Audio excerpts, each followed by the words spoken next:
2019 was a great year for movies, whether you bought tickets to see a raunchy tween-starring comedy or a nuanced familial dramedy. It felt like there was a movie for everyone. Here are the very best films of 2019. Rocketman is not a traditional biopic. It instead aims to capture the life of the legendary Elton John through a deft blending of fact and fantasy. It's a bold gambit that somehow works swimmingly, thanks in large part to a brilliant lead performance from Taron Egerton. Chicago readers Leah Pickett opined that the fantasy conceit is part of what made the film work so well. She wrote, "This fantastical take is undoubtedly how the unconventional artist at its center wanted it to be. The story reshuffles reality, especially time and facts, and the film is more enjoyable for it." Many critics were complimentary of Egerton's performance, but Quad City Times' Linda Cook summed it up best with a sweet line. "I hope you don't mind that I put down in words how wonderful life is when Elton John's music and this movie are in the world." I never told you how much I need you. No, I love you, man. Fans waited 4 years for the 9th film from Quentin Tarantino, and as usual, the master delivered a singular and amazing piece of cinema. Once Upon a Time in Hollywood is Tarantino's portrait of the swinging 60s in Los Angeles, and how they came to an abrupt end the night of August 8, 1969. The night that followers of the infamous Charles Manson visited the house of pregnant actress Sharon Tate, leaving the town changed forever in their bloody wake. Tarantino's story is told through the lens of fictional washed-up actor Rick Dalton and his best buddy and stunt double Cliff Booth, as they find themselves in the middle of the seismic events of that night. Praise was effusive for Brad Pitt and Leonardo DiCaprio's amazing on-screen chemistry, and while not every critic was convinced, Once Upon a Time in Hollywood was generally found to stand with Tarantino's best work. As Lou Thomas of Den of Geek wrote, "Tarantino has created a storming hangout movie for the ages, changing times captured remarkably by a film in love with cinema itself." I'm Rick Dalton's stunt double. Stuntman? Yeah, You know you're kinda pretty for a stuntman. that's what they tell me. Writer-director Ari Aster made a huge noise in 2018 with his terrifying debut Hereditary. But in 2019, we discovered that he had just been warming up. Midsommar finds troubled couple Danny and Christian going on a trek through the Swedish countryside to a remote village. The bizarre happenings there unfold not in the dead of night, but in broad, sunny daylight. One of many unusual aspects of the film which critics singled out for praise. Midsommar's underlying themes also packed a punch, as Danny's grief over a family tragedy opens a door to a harrowing examination of our ability to deal with internal struggles. Salon's Matthew Rosa wrote, "Midsommar isn't just a great horror movie, or proof that director Ari Aster is a budding author who likely has a bright future ahead of him. It is also one of the best movies ever made about living with mental illness." From producer Guillermo del Toro and director Andre Ovredal comes a big-screen adaptation of the beloved children's book series, Scary Stories to Tell in the Dark. The film weaves a series of different stories together into a spooky tale of a group of teenagers who discover the lost writings of a very troubled little girl. Said writings have a way of leaping right off the page, literally, as the book's spooky content starts coming menacingly to life. Ovredal is no slouch when it comes to bringing the scares. Although in keeping with its target audience, the flick was found to be more spooky than grisly, but most critics agreed that the director had notched an admirable achievement. Chicago readers Andrea Gronval wrote, "If there ever was a case of a film adaptation improving on the original source material, this is it." In Ready or Not, a new bride is treated to a murderous game of hide-and-seek at the estate of her allegedly loving husband's family. The flick earned stellar reviews, most of which praised its underlining themes of tension between the rich and poor, as well as its deft mix of comedy and jaw-dropping gore. Said Rolling Stone's Peter Travers, "What a decadent blast to watch a comic take down of the rich done with the rude energy of a horror thriller and the courage of its own manic anti-marriage convictions." Lead actress Samara Weaving's performance was also singled out for praise early and often. But the definitive assessment of the flick was handed down by Alan Adams of The Main Edge. In Ready or Not, you get a brutal and darkly funny twist on horror movie tropes. You'll laugh, you'll cringe, and you'll probably do both at the same time.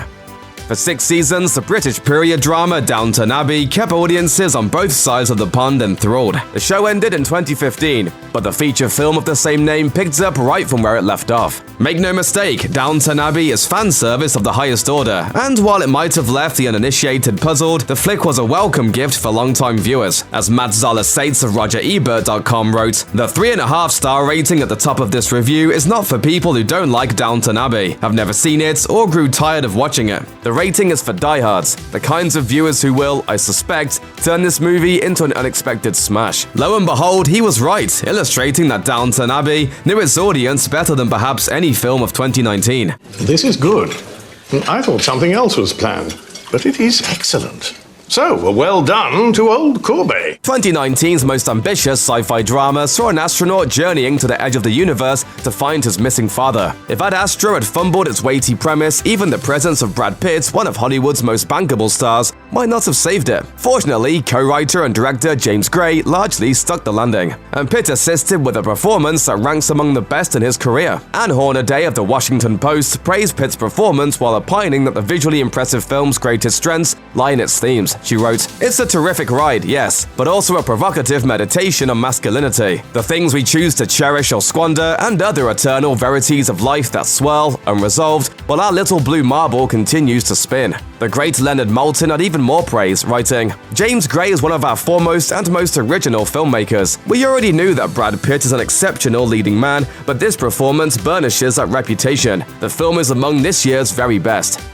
You probably knew right off the bat whether Good Boys would be your cup of tea, or more accurately, your kind of cheap beer. Still, for viewers who found the idea of a trio of foul-mouthed tween boys stumbling into a series of inappropriate situations to be a formula for hilarity, the flick delivered big time. Good Boys' young leads were roundly praised for their charming performances in a movie that served up a surprising amount of warmth alongside its crass comedic sensibility. Chicago Sun-Times critic and former Roger Ebert cohort Richard Roper wrote, "Even the most hardcore jokes have a good-natured and even sweet larger context. For all its wacky, gross-out, shock-ya humor, Good Boys has a lot of heart." It's not a good burn. His dad has 2 DUIs and has to take the train to work.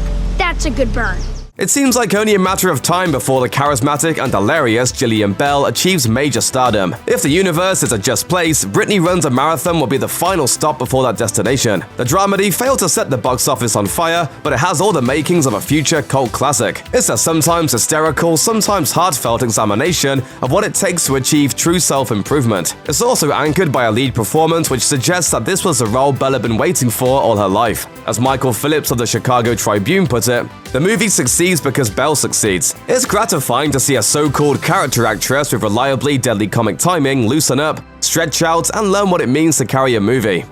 The cast of The Farewell won't be terribly well known to American audiences, with one glaring exception, Awkwafina, the rapper-turned-actress who has had perhaps a hotter 2-year run than anyone in Hollywood. The dramedy deals with a large Chinese family who throw together a wedding as an excuse to get together when they discover that their grandmother is dying. Writer-director Lulu Wang puts her star through her dramatic and comedic paces in service of a film that deftly pulls off a trick which is slowly starting to become more common in Hollywood, telling a universally relatable story from a specific cultural point of view. The Farewell received near universal praise, with one common caveat: bring your tissues. Total Films' Jamie Graham said, "It's a film about family, with all its threats and foibles, fondness and fidelity. It is heartfelt and beautifully observed. So while everyone on screen is doing their utmost to hold back tears, yours will come unchecked." Hustler stars Jennifer Lopez as a veteran stripper who trains her peers in the finer points of her side job, drugging and ripping off wealthy clients. Taking place against the backdrop of the 2008 financial collapse, the film was hailed for its smart writing and directing, and the amazing chemistry of its cast. Inku Kang of Slate called Hustlers an immediate entrant into the pantheon of female friendship movies and a pretty much perfect film. Many critics noted that those expecting a pandering, empty exercise would be disappointed. As Film Bunker's Kirian Kerr wrote, "What could have been a film weighed down by its own agenda presented its main characters as living, breathing, complex individuals, shying away from the empty girl power rhetoric that a lot of Hollywood features try to feed the masses as feminism. Furthermore, it was entertaining and a pleasure to watch."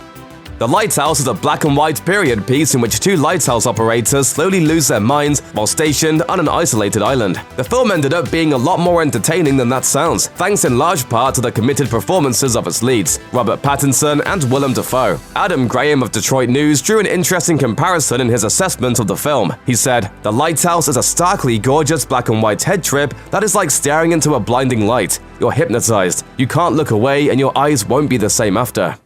Let Neptune strike ye dead, Winslow! Hark!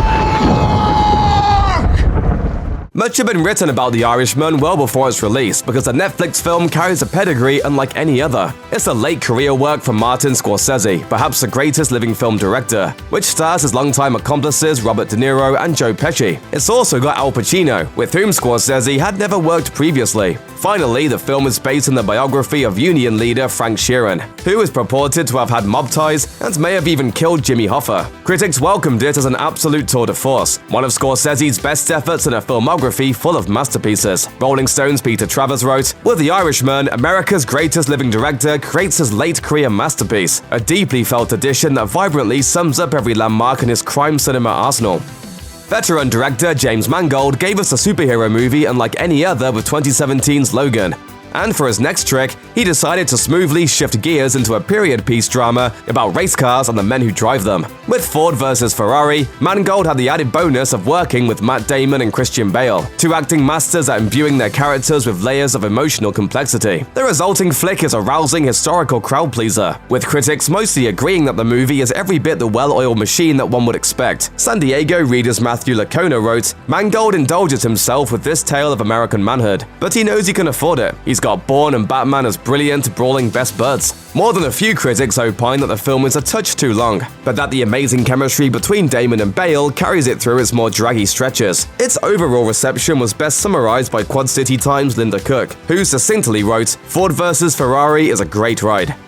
Tom Hanks appearing as Fred Rogers is about the most spot-on piece of casting anyone could have ever hoped for, and the biopic A Beautiful Day in the Neighborhood makes good on that potential. At a time when we could all use a bit more of the values that Roger espoused, the movie isn't content just to illustrate the late children's show host's dedication to said values. Instead, it shows how those values inspired everyone around him. As RogerEbert.com's Monica Castillo wrote, "The movie isn't so much a biopic as it is a way to look at the way Mr. Rogers affected generations of children, young and grown. If his character seems too simple, it's likely because that's how many people saw him, uncomplicated and confined to his on-screen persona. That's the lasting power of Mr. Rogers."